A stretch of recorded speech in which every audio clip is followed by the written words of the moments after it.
This is the Triratna Dharma training course for Mitras.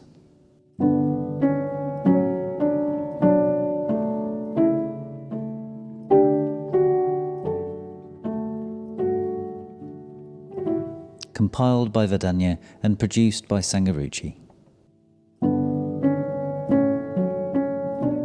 Music by Sarvadarshan.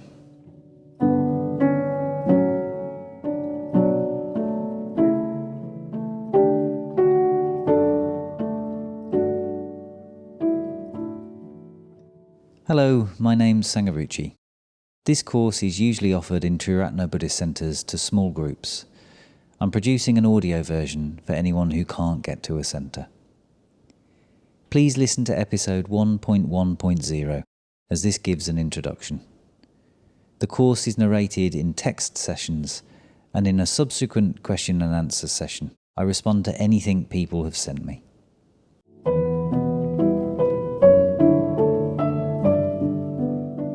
Do send any questions.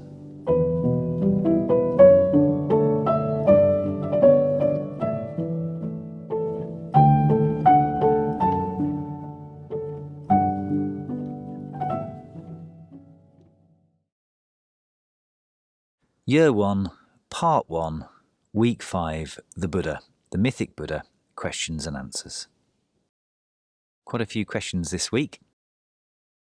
The first question: when trying to understand Buddhist concepts, is there a tendency to superimpose our existing views of God, heaven and earth, right and wrong, and if so, does this hinder our progress along the path? To give a bit of a cliche answer, in a way that is the path. Where you are, where you're at, what you're doing, who you are, who you believe yourself to be, and your habits, your history, your conditioning, that is the path. That's the starting point. Whether that's a hindrance or not, I suppose would come down to what you think the alternative is. Because you can't really have no conditioning. You can't really have a blank slate where you don't have any views at all. That you don't have any cultural history or personal history or childhood. You can't have nothing.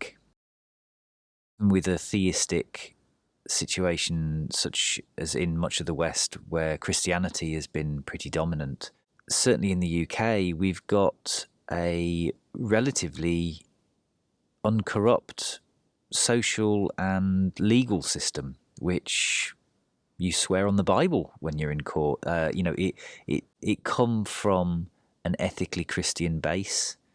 We have modern medicine. The church spearheaded that for hundreds of years. We've got a welfare state which was largely started originally by almshouses, which were by the church. And we generally don't live in fear of murder or abduction.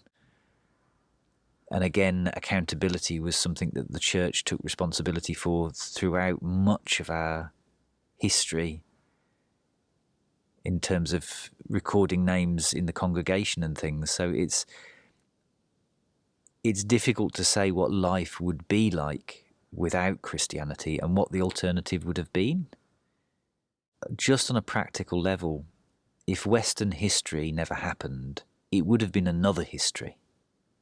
And I'm not necessarily convinced that rolling the dice on history would have turned out with something better.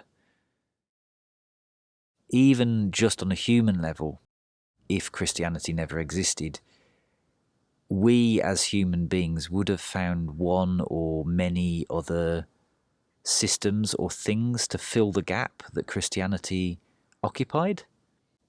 If we didn't have this worldview, it would be another worldview. And every worldview has pros and cons to it. Every operating system that you use and that you have. I do like listening to Stephen Fry, and he said something a while ago along the lines of, I don't support the monarchy, but like democracy, I think it's the least bad system we have found for meeting our irrational but essential humanity. So how he described that was, we have a political life, we have a mythic life, we have a social life, we have a sexual life, we have a spiritual life, we've got an online life. We have all these different areas of our life, and some of them overlap and some of them don't so much.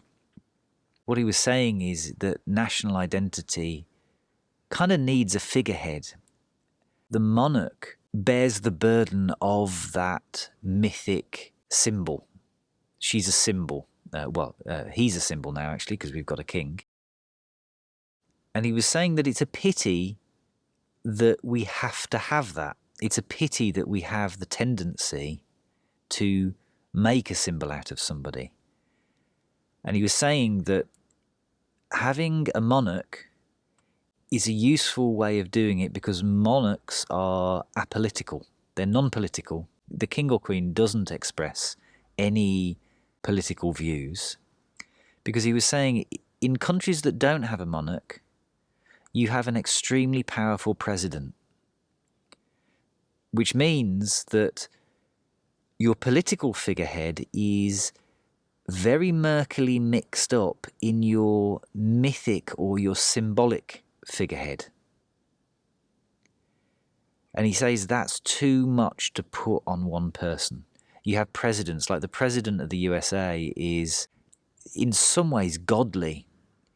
He's got incredible political power, incredible military power, but he also holds a kind of, he holds like an emotional or patriotic weight that a prime minister in the United Kingdom doesn't hold.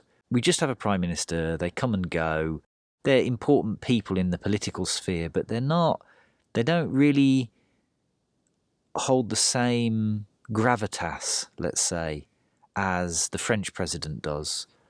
And again, France doesn't have a monarch. I'm not making any views here on whether we should keep the monarch or not. But what I'm saying is that it appears that collectively and personally, actually, we have a quantum of energy which will find expression. It will find a way out. Certainly for myself in my private life, before I found Buddhism, before I found puja, before I found the image of the Buddha, it was quite particular that my sexual relationships related to my partner as somebody who was going to give me salvation in some way. I had an image of my partner as somebody who would make life ultimately meaningful and satisfying.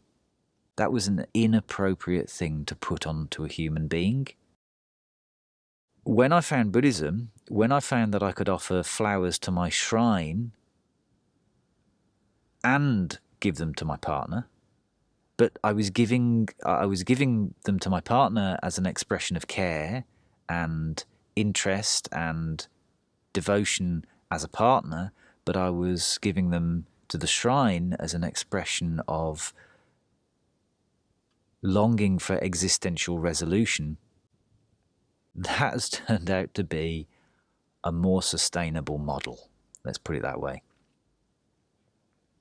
And so I think what this comes down to is that Christianity may have pros and cons, and your particular upbringing may have pros and cons, and your particular character and this particular period in history and all sorts of other things. But you can't get away from having them. I mean, you might even think, well, if I grew up in a Buddhist country, things would be easier. But you have in Buddhist countries at times quite an ossification and a formalization of Buddhism. It's seen in very narrow terms. Possibly it's involved with politics because it's been there for so long. It might be steeped in tradition, and so it's not particularly adaptable to a rapidly changing population. Or you might only really get to practice in any significant way if you become a nun or a monk. And all of those things don't quite sound so good to me. But I'm sure it would be really good to have a Buddhist centre or a temple on every street corner. So it's complex, I think.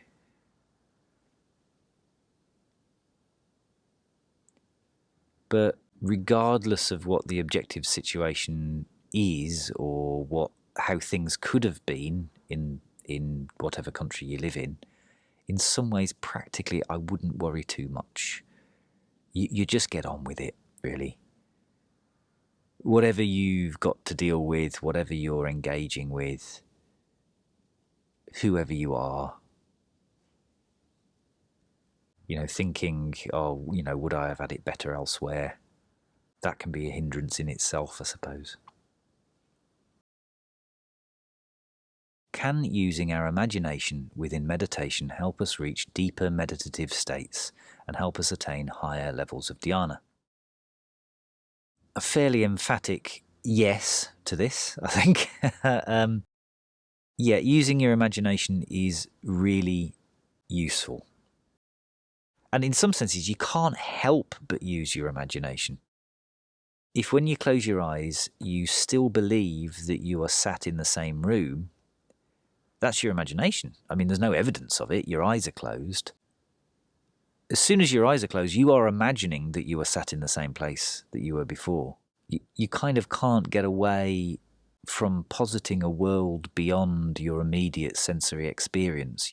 The door that's in the room that you're in at the moment, that you have a conception that there's another room beyond that door and the universe doesn't end, that's your imagination. And when you look at somebody, that you infer that there is actually somebody there and this is not a dream or they're a robot, again, that's your imagination. Empathy is imagination. To some degree, metta is imagination. That you are imagining another being that suffers and that can experience joy, and that they are of value, actually. Certainly for myself, I spent many of my summers as a child visiting a friend in Holland, and we listened to Queen's Greatest Hits 2, which was the only CD that we had at the time, and we played it again and again and again. Remembering that music, remembering that time particularly, is an extremely powerful image in my mind. And certainly in the first few minutes of meditation, bringing that into my experience, placing myself in that memory, perennially affects my mind in a positive way. But of course, imagination is just a tool. It's just like rationality or inquiry or sense experience or physical movement or memory, talking with people, reading that you can read. They're all in your arsenal. They're all tools in your toolkit.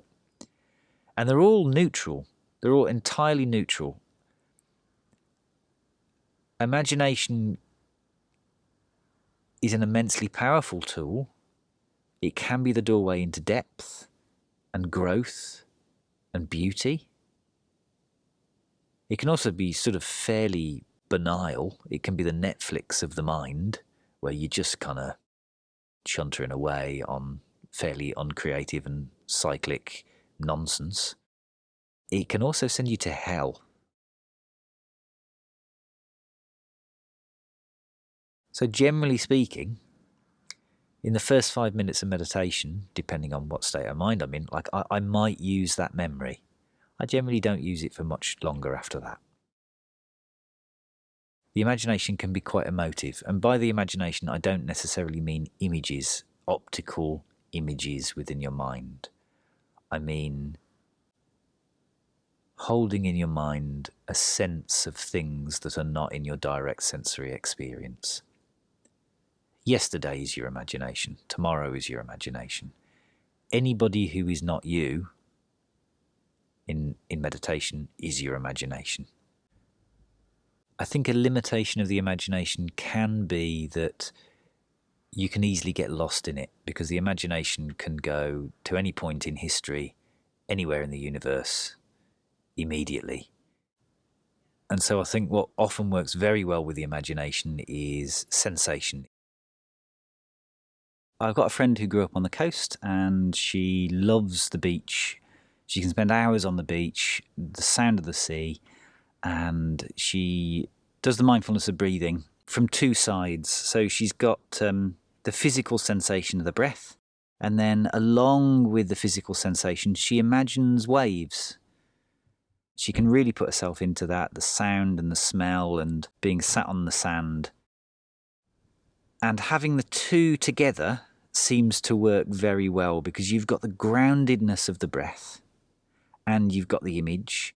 And if she's becoming a bit distracted and a bit despondent and lacking attention, she'll focus a bit more on the image that's got emotional weight to it. And if she's going off with the fairies and becoming a bit disembodied and lacking groundedness, she focuses more on the breath. And she finds that after a while, she's able to drop the image and be with the breath in a really positive way, and it's set her up, and she's able to continue with the breath just on its own after a while.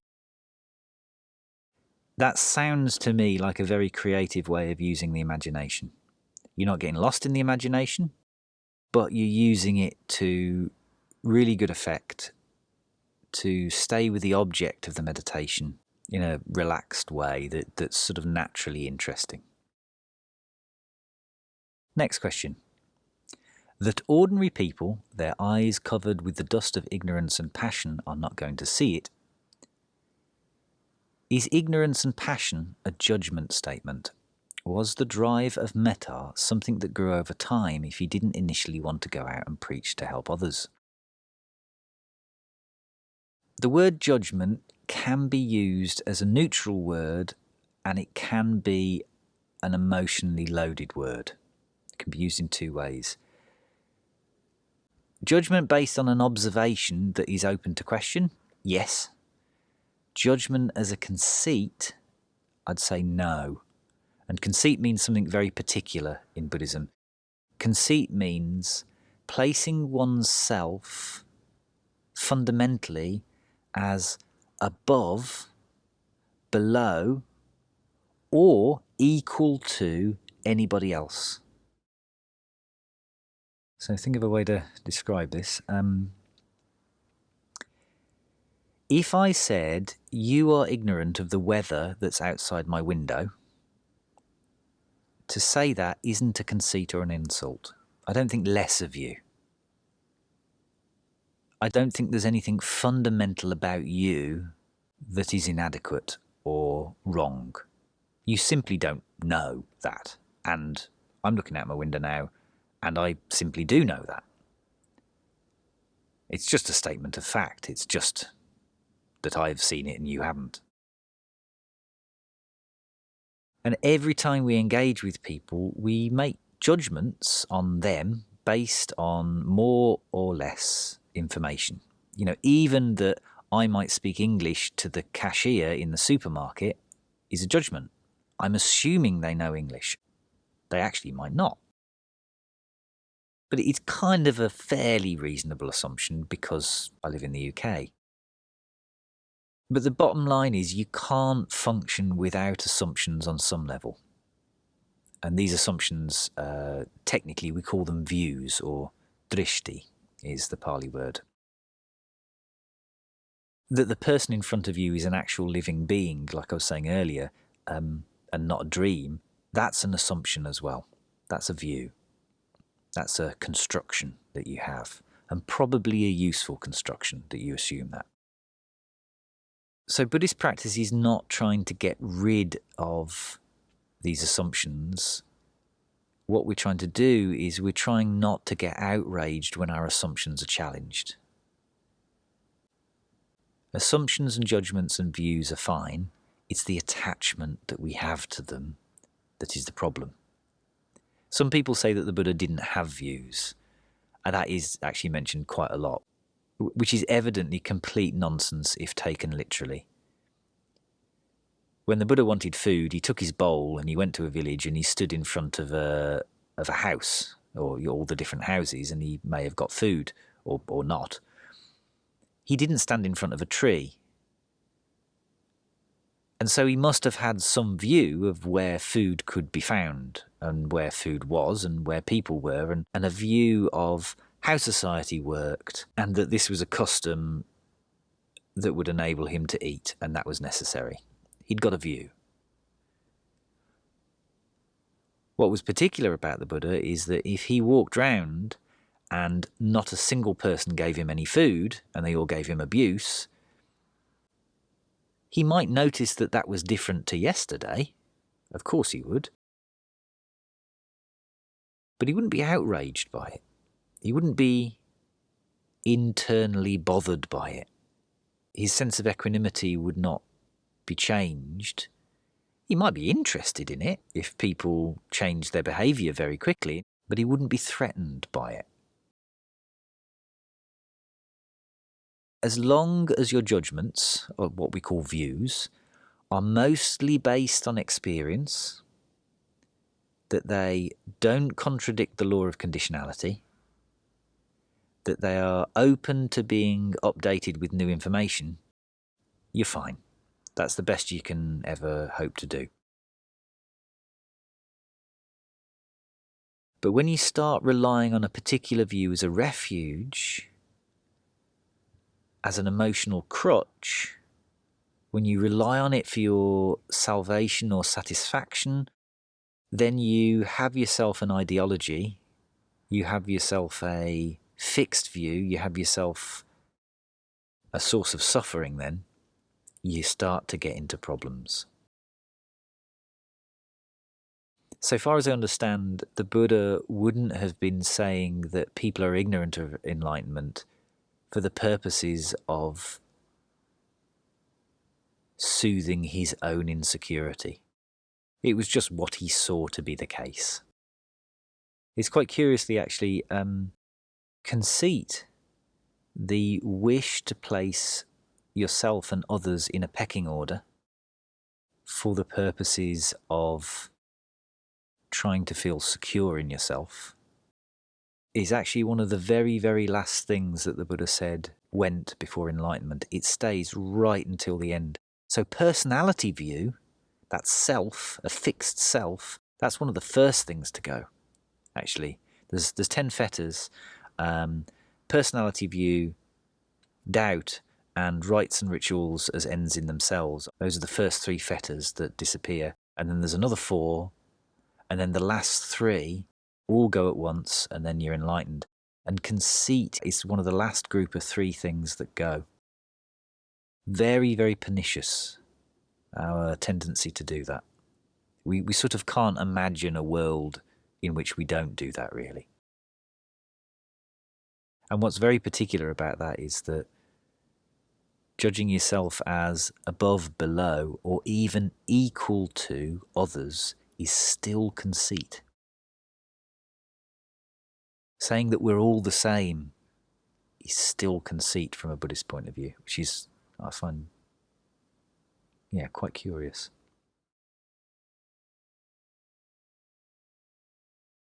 And the second part was the drive of metta, something that grew over time.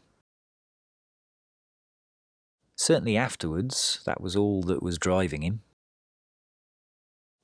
To what degree it was the case beforehand, I'm not really sure. The canonical sources do speak of previous lives, and a lot of the training in previous lives were him doing incredibly kind acts. A lot of them are where he's reborn as different animals. They're called the Jataka tales, actually, and they're really beautiful to read to children. Of course, whether you believe that or not, or to what degree you believe that, I think is probably in what way you believe that, I think is up to you. But certainly the project that he had seemed to be existential. He seemed to be trying to find a solution to old age, sickness and death as a whole. When he expressed it, he didn't say, I'm concerned about my death or my old age or me becoming sick. He talked about old age, sickness and death as a general principle. It wasn't necessarily about himself in the way that it was expressed. Next question. No one had outdone him in self-torture or mortification. Just wondering about ego here, seemingly comparing himself to others when, in fact, it seems irrelevant considering he found it not to be the path to enlightenment. Like I said before, comparing isn't a problem so long as it's a simple observation and not emotionally loaded or not driven by insecurity, let's say. I mean, to say he'd gone as far as he could, I suppose it seems relatively factually true, both personally for him and for human beings in general. He was literally on the brink of death. He was drowning in a couple of inches of water because he was unable to lift his own body weight. So it sort of isn't really possible for someone to go much further than that, I suppose.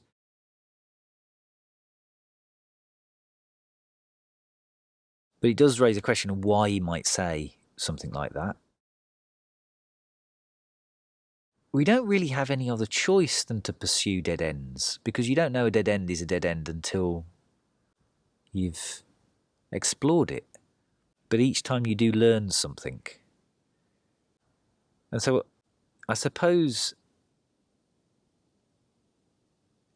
if you've really explored lots of dead ends, it does give you a kind of knowledge and a degree of authority to speak from that place. So like when an alcoholic who's been dry for 10 years or something looks you in the eye and says to you that alcohol isn't going to solve your problems, that has a weight to it in a way that somebody who has never seen or touched alcohol would have.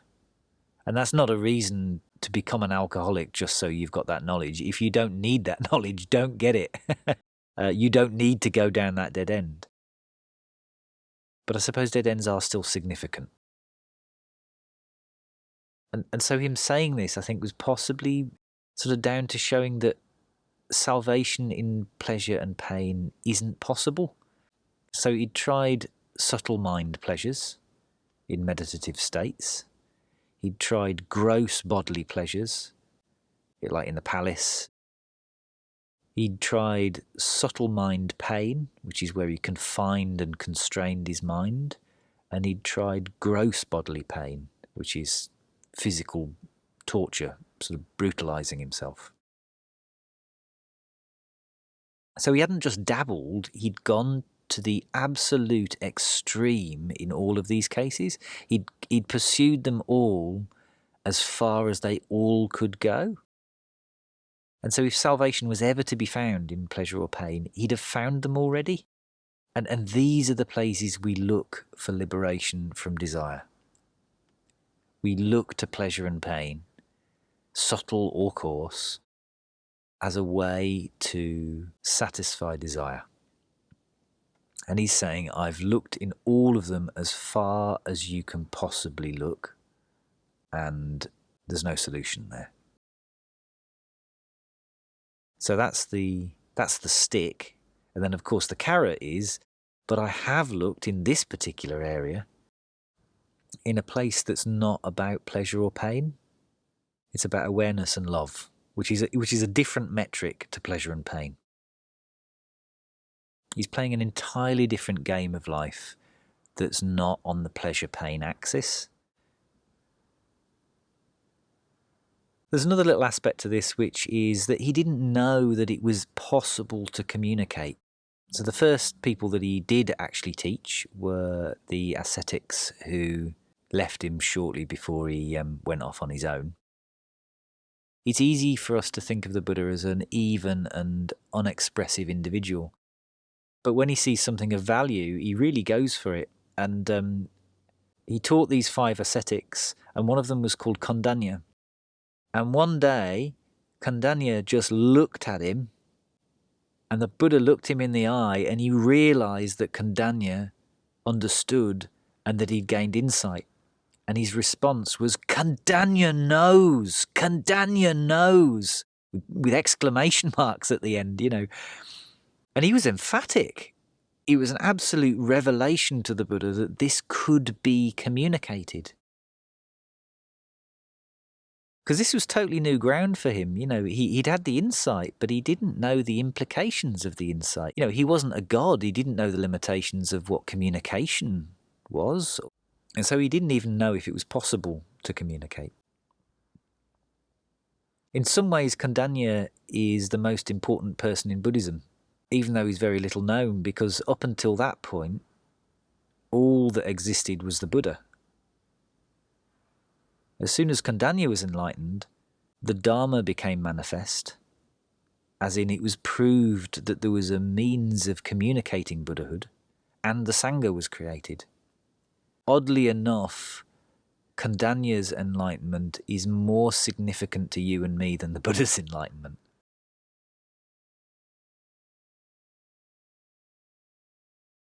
There seems to be a new name for the Buddha in each paragraph: Gautama, Sambuddha, etc. Do they have different meanings or contexts? Yeah, so there are lots of names for the Buddha, absolutely tons of them. Siddhartha was his first name, Gautama was his family name, and Shakya was his clan name. So sometimes he's called Shakyamuni, which is the sage of the Shakya clan. Sometimes he's called a Tathagata, which means like the thus gone one, which is a bit of a strange title. Arhat means worthy of offerings, and Arhat was a term used for anybody who's enlightened. Sambuddha means perfectly enlightened. Samma Sambuddho means something like of holding universal knowledge. There's Sugata, something to do with liberation. There's Lokavidu, which I think means something along the lines of knower of the world. There's Purisadharma Sarati, which means a tamer of people. Bhagavat means honoured one. And there are probably tons more as well. They each have a slightly different feel to them. What is a Brahmin in Pingia's story? So Brahmin is a caste. At the time, the Vedas and now Hinduism has what's called the caste system, and it's kind of like a pretty extreme form of racism, but is based on your genealogy and your family name. There are four main castes: Brahmins, which are the priests, warriors, traders and general trades, and then you've got the sort of lower castes, which are not great to be born into. In each of those, there are probably hundreds or thousands of subcastes. And there are people who, if you were born into a particular caste, the only thing that you can do is shovel excrement or beg. That's it. And you are not permitted to go outside of that. The caste system was outlawed in the 80s or 90s, I think, in India.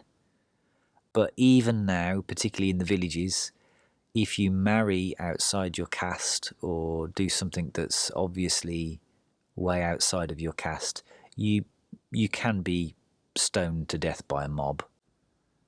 It's fairly rare, but it is a thing still.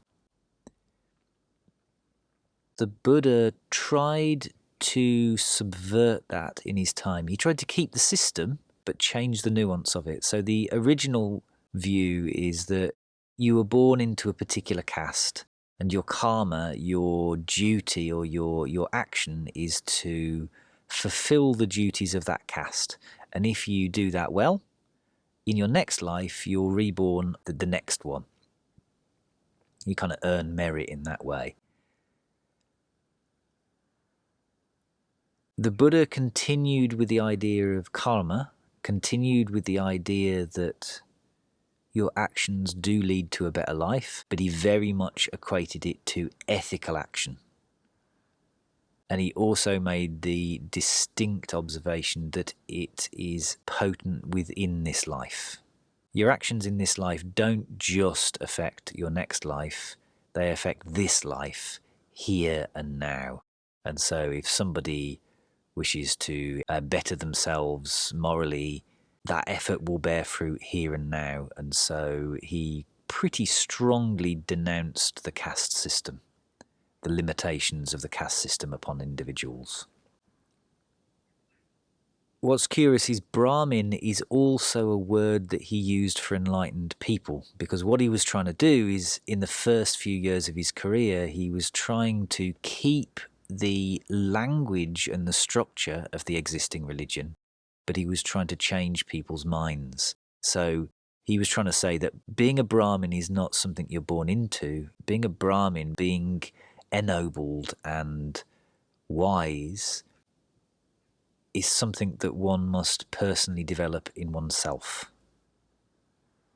And so, for the first few years of his career, Brahmin was a word that was used kind of synonymously with the enlightened mind or with the spiritually mature person, let's say. After a while, it seemed like he stopped doing that. He gave up on trying to change the system and instead denounced that system and used a different language entirely.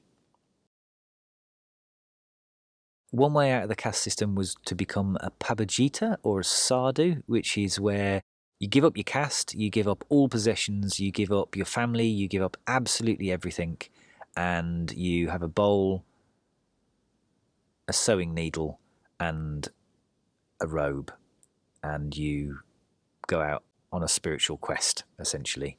And the society supported you, and they generally didn't care very much what caste you are.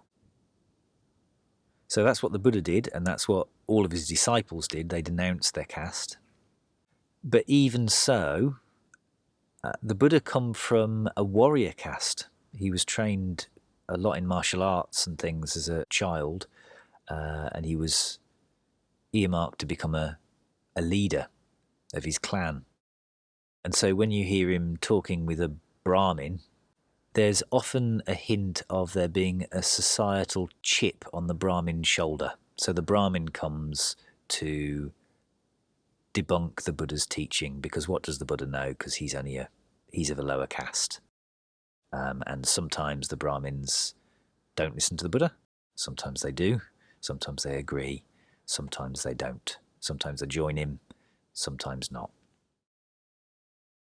But the Buddha appears to have made no distinction whatsoever. He talked to Brahmins, he talked to kings, he talked to prostitutes, he talked to beggars, farmers, men, women, householders, monks. He talked to anybody.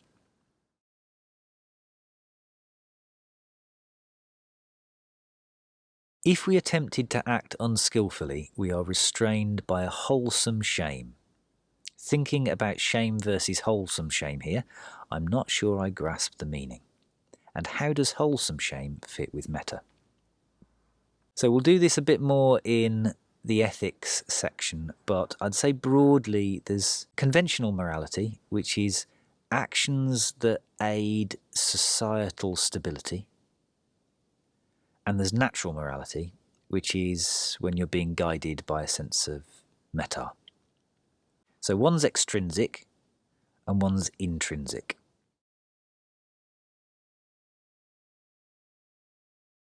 Conventional morality, it can be useful or not. So the worst end of conventional morality is neurotic shame. There's a high level of conceit here, very high level of conceit in terms of placing people in a pecking order. And if at the very worst end, you identify with victimhood or guilt. And victimhood is where you believe others wrongly harm you and you hate them. And guilt is where you believe others rightfully harm you and you hate yourself. And you can quite quickly flip between these two. But from a Buddhist point of view, both are pretty grim because in both situations there's hatred and suffering. And it usually comes with a persistent sense of wrongness and loathing and disgust and insecurity. It's sort of a dysfunctional state, really. But conventional morality can also be quite useful as well. In a society that has a degree of impartial justice in the law and social cohesion and a relatively freely participated social contract, it's in a situation where generally we fear imprisonment or social consequence, and we actually see the value of participating in society so that we have an easy life. And in this situation, this is not really ethics, because we're not good, nor are we bad. We've just done the maths, and the positives of stealing a TV are not worth the potential negatives, basically. So conventional morality is a constructed morality for the purposes of external events, really. I mean, that in the UK we drive on the left-hand side of the road is purely conventional morality. It could just as easily be on the right-hand side. There's nothing more valuable about driving on the left than on the right. But if you drive on the right-hand side of the road in the UK, you'll get arrested. But the curious thing is that although it's arbitrary which side of the road you drive on, I think we can all agree that it's better that we all drive on the same side of the road, and we like the fact that people are arrested who drive on the other side. Even though, in an ethical sense, left or right have no distinction. In a social sense, they have a very important distinction. That everyone operates by the same code has a lot of value in quite a few different ways. You can coexist peacefully and cooperatively with people who you don't empathise with or you otherwise might not care about. Conventional morality can be internalised as well, so that we punish ourselves or feel uneasy about the very thought of doing antisocial behaviour. Even if no one would ever find out, it can be internalised. And there are pros and cons to that, really. Natural morality is what Buddhist practice is interested in. It's to develop our conscience, which is the same thing as our solidarity with all life, which is the same thing as compassion, which is the same thing as metta.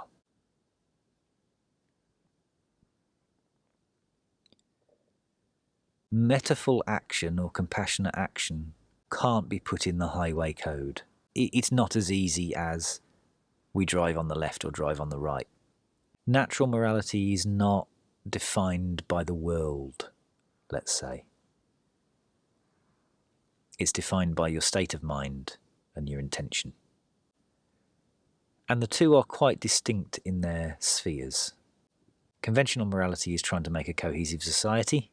It's not trying to purify your mind or liberate you from suffering. It's not trying to do that. Likewise, the purpose of natural morality is not trying to make a cohesive society. At times it may result in that, but that's not what it's trying to do. It's about maturation of the human mind. And sometimes it's difficult to know the difference between them, because we're sometimes affected by shame that's more societally imposed, and sometimes we have a sense of genuine remorse that's intrinsic and based on genuine love and solidarity with other life. And sometimes those two things coincide, and sometimes they're actually in opposite directions. We've usually got both things operating at the same time, and so it's quite complex. So the second part of the question, how does wholesome shame fit with metta? So to be clear, metta is a volition. Metta is a movement, it's a compulsion. It's not rupa, which is sensation. And it's not Vedana, which is feeling. Metta is the compulsion to act for the benefit of all beings. And so often, if we've been pretty ethical, when metta arises, it can feel quite expansive, it can feel quite beautiful, it can feel really pleasant. But the pleasant feeling is not metta. Whether your metta practice is working or not is not down to how you feel or not down to what you sense.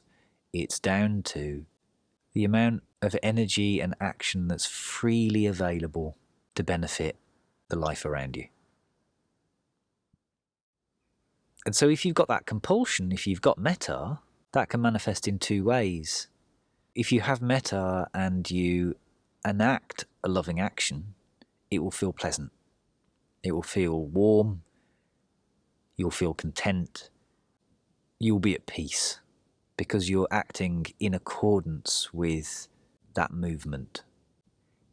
If you are harming people, if you're being mean, if you're lying to them, if you're ignoring them, then when metta arises, it will feel painful. Which is why ethics is a really important aspect of meditation. It's a really important preliminary to meditation.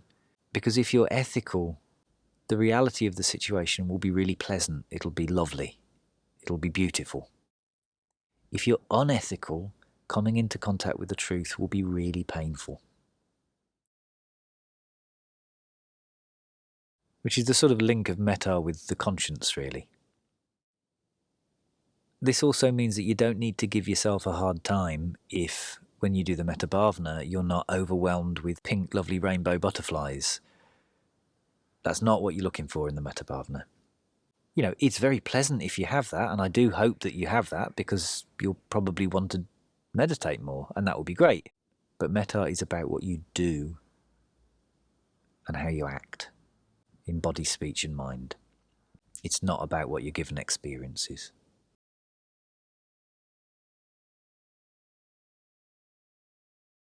Would you say that to become an order member, a certain level of analytical, critical thinking, intellect, factual recall is required? Yeah, I'd say that it is required, but I would say that it's nothing beyond what over 99% of the population would be capable of. I mean, that you understand right view enough, that is conditionality, the lakshanas, the importance of ethics and so on. That's important. That you can recall enough of the Buddha's teaching to guide you when you're in need of guidance. That's kind of important. But again, I don't think that's really an intellectual thing. I think that's largely an emotional thing, actually. When I don't recall the Buddha's teaching, it's not because of a lack of memory. It's because I'm not embodied or I'm not in contact with my values. So I'd say continuity of purpose is more important than recall in that sense. But that you have like an intellectual attitude, it's just not required. If you're teaching, I think you probably need to have a bigger conceptual framework or kind of more knowledge, let's say, than what you actually need for your own personal practice. Largely because you just need more tools and more concepts to bring into play to meet the questions or the needs of the people who are in front of you. But that's for teaching, that's not to be ordained. You don't have to teach if you're ordained.